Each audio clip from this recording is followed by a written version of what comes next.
50% off. There's a lot of YouTubers out there who have been using that for home values to get some clickbait, get the views, get some comments from angry people about the housing market. We are going to share a number with you that is 50% off, but it's not home values. In the number one Southern California housing market report, we are going to show you which of the 5 counties have a negative median home price year over year and which one doesn't.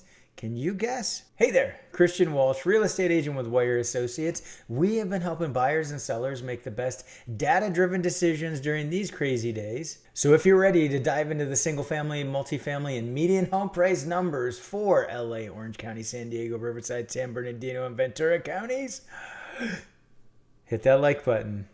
And let's get started. And here we go. Starting out with Orange County single family. We have homes that have gone under contract. We have homes that have sold, and we have homes that have just been listed. And we're running through the entire month of February, and we're comparing all the way from 2023 back to 2018. So we can see some normal markets, 2018, 2019, normal at this time of year. 2020, it was still pretty normal. Maybe starting to see the effects of COVID. 2021, 2022, all bets are off. Crazy years. Now 2023, how does that look? Well, you can see that those numbers are down significantly. Looking at the sold, and we're going to see this in all the Southern California counties, those numbers are way down as compared to years past. And why is that? Well, pending sales have been down. So we've seen that the number of properties going under contract has continued to stay low, and that's going to lead to fewer closings. So no surprises there. All right, let's get that out of the way. And remember, when you subscribe to the email newsletter, you're going to be able to do what I just did and get a closer look at the data. So we have here the new listings and the number of properties that went under contract.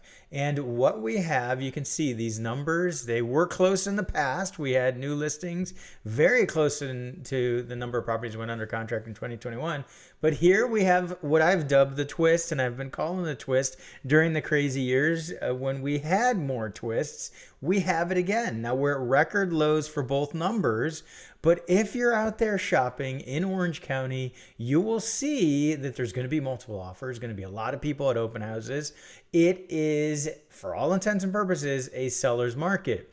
Fewer listings and fewer buyers, but a seller's market nonetheless. So there is actually not enough property out there for the number of buyers that are buying as of right now. Now, what this doesn't take into consideration, we'll run through in part 2 of this report, is where interest rates are. Interest rates started to go up towards the end of the month and have continued to go up. So that is slowing things, and we're going to see that in the mortgage application data we'll share in part 2 of this. So I went ahead and clickbaited you with the 50% off. Well, what number is 50% off? It is the number of new listings. When you look in Orange County to 2018, even 2019 and 2020, we had around 3,000 new listings that would come in February. We're at 1,550. So we are at about 50% of the normal new listings that we would have in a February compared to normal years.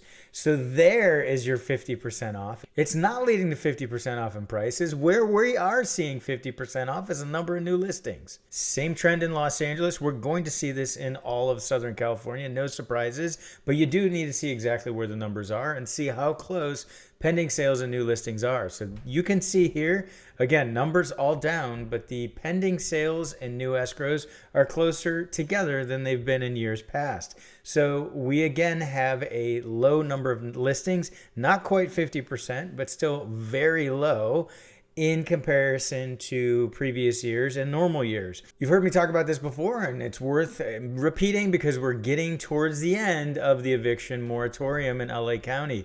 So potentially the eviction moratorium will end, and landlords who haven't been able to collect rent for almost 3 years now may be able to terminate a tenancy to get their tenants out and sell the property. So there could be an increase in inventory. We released a surprise last week, and we're going to release more content on it, but we actually are setting up an office in Los Angeles to help out landlords in Los Angeles sell their properties with tenants if they need to sell.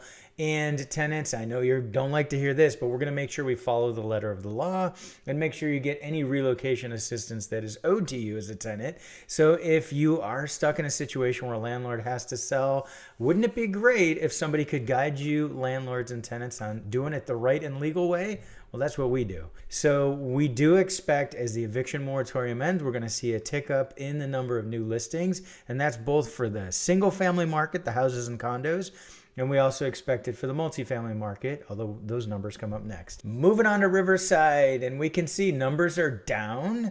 The gap between the new listings and pending sales is not as close as it was in 2021, but closer than any other year. And this is another market with about half of the new listings and still relatively strong demand. It's actually not that far off of normal years, is not too far off of 2019 when we look at the number of pending sales. It's not like some of the other counties we're looking where that are significantly down. So Riverside is a market where between the new listings and pending sales, we have pretty much a seller's market. San Bernardino. My heart goes out to the folks in San Bernardino. They're still coming out from underneath all that snow, and there's more snow on the way as of shooting this video. So sorry to hear that, folks, and wishing you well. That is potentially going to affect the numbers slightly. The snow did hit kind of late February, so it may affect some of these numbers here, and we may see an effect into March. Now, it's not all of San Bernardino that's under snow, but those areas where there's so much snow that they can't even move, there's probably not going to be much real estate moving as well. So we may notice in the March numbers that they're down. We're at about 50% of new listings as compared to 2018. Now, that was a peak in new listings, but still not enough new listings coming in San Bernardino for the number of buyers out there. In Ventura, our buddies in Ventura, we can see the numbers are all down. Pretty close gap between the new listings and pending sales, similar to 2022, definitely much smaller than 2018. So you can see the new listings are almost at about half if you go back to every year except for 2022, which they were down. And you can see the pending sales, those are also at about half. So definitely seeing the 50% off, but not the 50% off in pricing. And San Diego, our never give up market, is continuing to truck along and defy expectations from a national level. San Diego is moving along, but we can see another market where we're at 50% approximately for new listings. And look, there's a twist. So if you're out there shopping, the number of new listings is below the number of properties that went under contract. So we have the twist, crazy market. So Orange County and San Diego have the twist.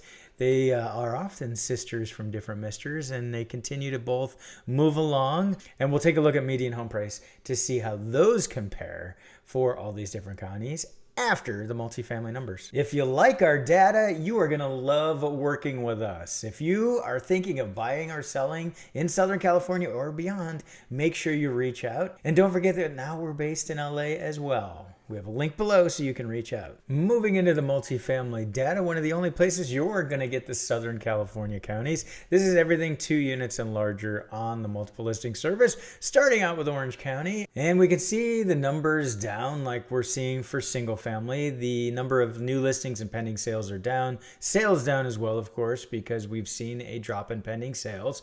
The gap between new listings and pending sales has widened as compared to 2021 and 2022. Nowhere near as wide as normal years, but it has widened. Now, of course, multifamily is rate sensitive as well. Investors who are going to use financing to purchase a property still will want cash flow, and the debt service is going to eat into their cash flow. So that's what we're starting to see, a slowing in the multifamily market. Moving into Los Angeles, same thing, rate sensitive, but also has the extra layer of an eviction moratorium and some of the complications for landlords with non-paying tenants. Now, the interesting thing is the number of pending sales is actually not too far off of 2020. It's just a little bit lower, but the gap between the new listings and pending sales is much wider in 2020. So the gap we have in 2023 is actually similar to 2021 and 2022.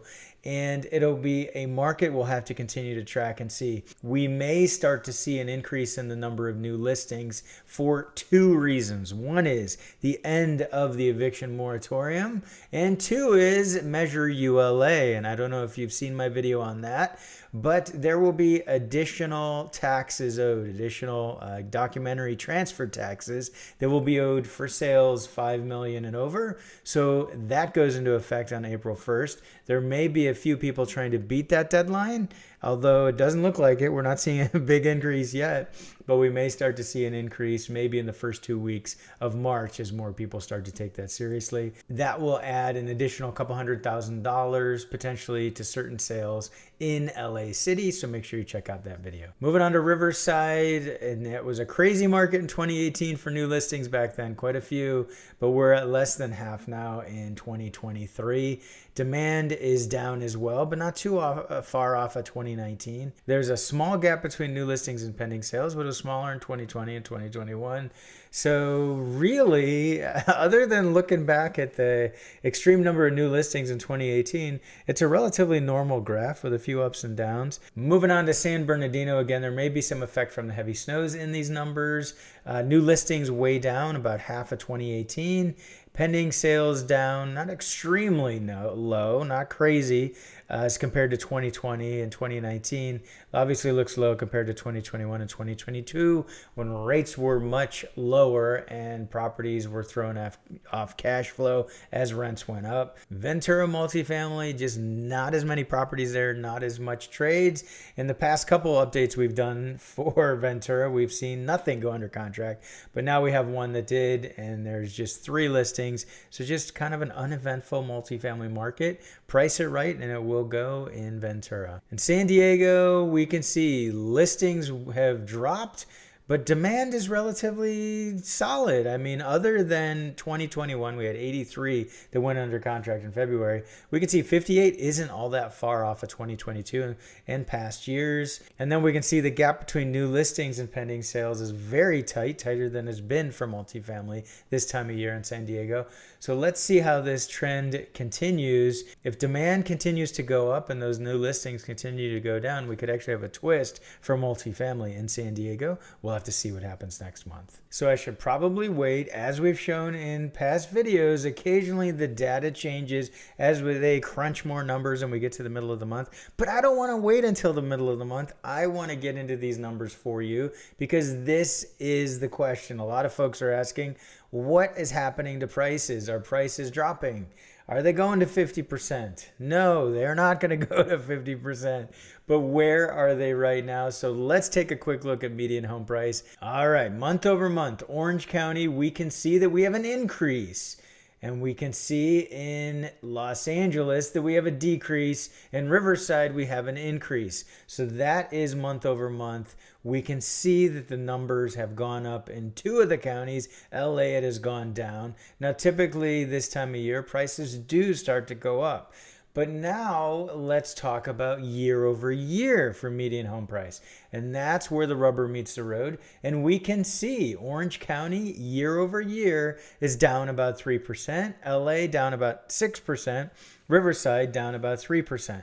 So that is relevant. We do see these numbers year over year down. So it does look like values are dropping slightly. This is not a crash by any stretch of the imagination. One important thing, and we've talked about it before, but it is becoming much more relevant now as we get into the new year, and that is the big run up in median home price that we had last year. So up through about April, there was a big run up. Interest rates were going up. A bunch of people jumped in. Then interest rates got well over 6 and things slowed down. And it was reflected in the median home price as well. So what we'll see, particularly in Orange County and LA as well, the numbers year over year are going to look bad. We're going to have a negative number year over year, especially as we get to April. But once we get past April, then things start to go the other way. the numbers may start to look better. So that's an important thing to note. Let me know in the comments below when you think the numbers may actually turn and go positive year over year. Do you think there's a chance that will happen at all in 2023? I want to hear what you have to say about that. Moving on to the next 3 counties, so we can see that we have an increase month over month in San Diego, increase in Ventura, and an increase in San Bernardino month over month. So that means 5 of the 6 counties had a month over month increase in the median home price. But was it enough as compared to year over year? San Bernardino is actually up 1.1% year over year. So values are up. Ventura down 7%, San Diego down 2.5%. Now Ventura 7% sounds like a lot, but there's fewer sales. And when you have fewer sales, when you have smaller number of sales, the median number can be skewed a little bit more easily because there isn't as large of a sample.